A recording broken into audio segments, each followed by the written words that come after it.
ਏਕੰਕਾਰ ਸਤਿਗੁਰੂ ਤਹਿ ਪ੍ਰਸਾਦ ਸਚ ਹੋਇ। Waheguru Ji ki Fateh, Vigana Vinashana Soy.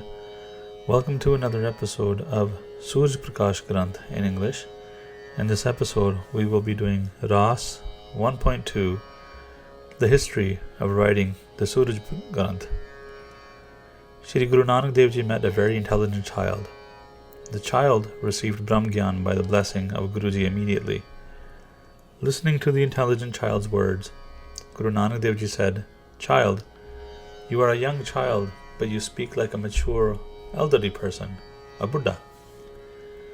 As Guruji said those words, the child's parents, Bhai Sugarandava and his wife, came looking for their child. They asked around, "Our child has come here to the home of the saint. We wish to see him." The Sikh said, "He is sitting inside with Guru Nanak Dev Ji." When Bhai Sugarandava and his wife went inside to see him, they saw that their child had gone old. Their child was now Buddha, a mature and elderly person. They were surprised to see that their child had the walk, talk, appearance, and personality of an elderly person. They wished to take their child home, but the child did not want to leave. The parents then talked amongst themselves, "How has our son become old? He is old and of no use to us now. His body is now weak and frail." The parents asked many times, but the Buddha child refused. The parents then said, "All right, let's leave him here. His body has gone old." The parents went back to their home without their child. From that point onwards, his name was then Buddha. Baba Buddhaji was regarded with great reverence within the house of the Guru. He became a ship that helped many across the world ocean into Sachkhand. He had great patience and was able to harness his powers and be without ego. There was none other like him. After Shri Nanak Ji, he served the feet of Shri Angad Ji. He was the vizier of the Guru's house. He served Guru Angad Dev Ji for 12 years and then Guru Amar Das Ji for 22 years. He was then close to Sadguru Ramdas Ji for 7 years. For 25 years he stayed with Guru Arjan Dev Ji and was the first Granthi of Shri Harmandir Sahib. Guru Arjan Dev Ji gave him the title of Bhai Sahib. Baba Buddha Ji's words were very powerful and became true as soon as they were spoken. Shri Guru Har Gobind Ji's birth occurred due to the words of Baba Buddha Ji. Baba Buddha Ji served 6 Gurus and spread the knowledge of Sikhi. He blessed many people and gave them the sermon of Satnam, Shri Waheguru. Guru Nanak Dev Ji received the Guruship from Akal Purkh.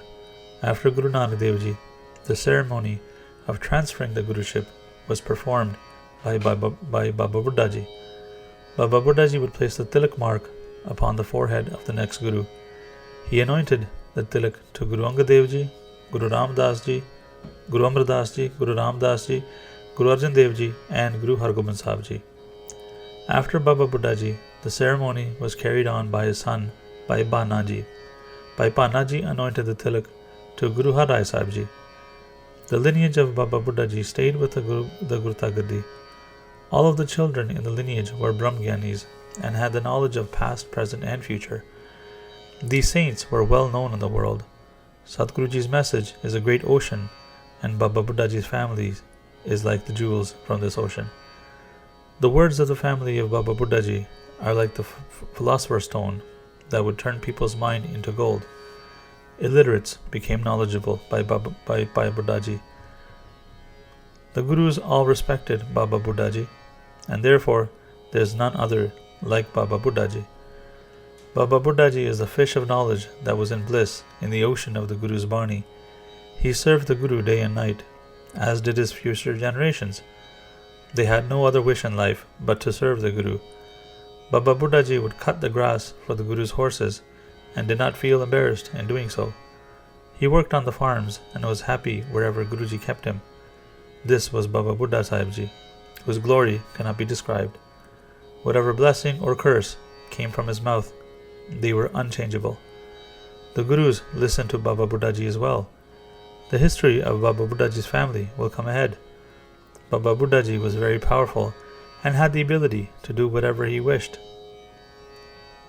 He faced many hurdles and painful times, but he did not say anything to anyone. He saw pain and pleasure as the same. He had great patience. His mind did not wander, just as the mountain does not move by the wind. Baba Buddhaji's family is a great sarovar in which Bhai Ram Kaurji was born as a lotus within that sarovar. Bhai Ram Kaurji spent his whole life in the service of Guru Gobind Singh Ji. His attention was always focused on the Guru's feet, just as the bee hovers close to the flowers. He never left Guruji's side. After Shri Guru Tegh Bahadur Sahib Ji, Bhai Ram Kaurji anointed the tilak to Guru Gobind Singh Ji. He came with his family to anoint the Guru and brought a horse, kalgi and a talwar. Guru Gobind Singh Ji had Bhai Ram Kaurji tie the kalgi on his dastar. The talwar that Guru Gobind Singh Ji donned on the day of the Gurta Gaddi ceremony was brought by Bhai Ram Kaurji. The Lion Guru took that talwar and put it by his side. This family stayed with the Gurus, all 10 of them. They never doubted anything Guruji said. The family preached Sikhi throughout the world. Thousands and millions were blessed by their family. Just as ministers are seated in a great king's court and their lineage takes their position after them, so did Baba Buddhaji's lineage continue to fulfill the duty of serving the Gurus in the Guru's home. They spread Sikhi. They were treasures of virtues. Whoever followed them also became full of virtues. When Guru Gobind Singh Ji left for Sachkhand and gave rise to the Khalsa and gave the Khalsa the kingship, the bow tree of the Mughals was pulled from its roots. The Hindu religion was saved in this world. Bhai Ram Kaurji still existed after Guruji left. Guruji commanded Bhai Ram Kaurji to go back to Punjab from Burhanpur. Bhai Ram Kaurji said to Guruji, "Guruji, I do not eat food unless I see you every day." Guruji said to Bhai Ram Kaurji, "Bhai Ji, go hunting every day. You will see me hunting by your side when you go." Bhai Ram Kaurji then went back to Punjab and went hunting every day before eating. He resided in his village of Chanda Ramdas after Guruji's command. He spent the rest of his days there. After Guruji left for Sachkhand, some Singhs came to live with Bhai Ram Kaurji. Sahib Singh Likhari, the wise, was one of those Singhs. They were the Hazuri Singhs of Guru Gobind Singh Ji, the ones who stayed in his presence. They wanted to hear the history of the Gurus from Bhai Ram Kaurji and wanted to see Guruji while hunting. Bhai Ram Kaurji said, "You will not be able to see Guruji while I go hunting, but you will see him when I tell you the history." As Bhai Ram Kaurji spoke, Bhai Sahib Singh Ji Likhari wrote it all down. He heard the history of all 10 Gurus and his heart became filled with love. The writings of Bhai Sahib Singh Ji were kept at Bhai Ram Kaurji's home. Bhai Ram Kaurji's daughter-in-law was Bibi Pradhan Kaur, the princess of Patiala. Bibi Pradhan Kaur gave those writings of Bhai Sahib Singh Ji to Kavi Santokh Singh Ji. Bhai Ram Kaurji's name after taking Amrit was Shri Gurbaksh Singh Ji. All the Singhs requested him to say the history of all the 10 Gurus, so the Sikh Sangat can hear the history of the amazing Gurus. The Amrit came from his mouth, and the Sikhs drank it. Bhai Ram Kaurji then spoke the history of the Gurus. As Kavi Santokh Singh Ji used to do the Katha of the Gurus' history at the Gurdwara of Guru Tegh Bahadur Sahib Ji in Kaithal, the Sangat, including Maharaja Uday Singh of Kaithal, requested Kavi Santokh Singh Ji to tell them the history of Bhai Ram Kaurji. They wanted to know how powerful Bhai Ram Kaurji was, and how he stayed close to Guru Gobind Singh Ji, and how their name came to be Gurbaksh Singh and Ram Kaurji. Then they wanted to hear the history of the 9 Gurus. Kavi Santokh Singh Ji will state the history of Bhai Ram Kaurji. Listen to the history of Bhai Ram Kaurji, O readers and listeners, for listening to this history will fulfill your heart's desires. Your accumulated sins will wash away and your mind will become pure. You will be in peace and your focus will be immersed into the Simran of Satnam. And that is the end of the chapter. Waheguru Ji Ka Khalsa, Waheguru Ji Ki Fateh.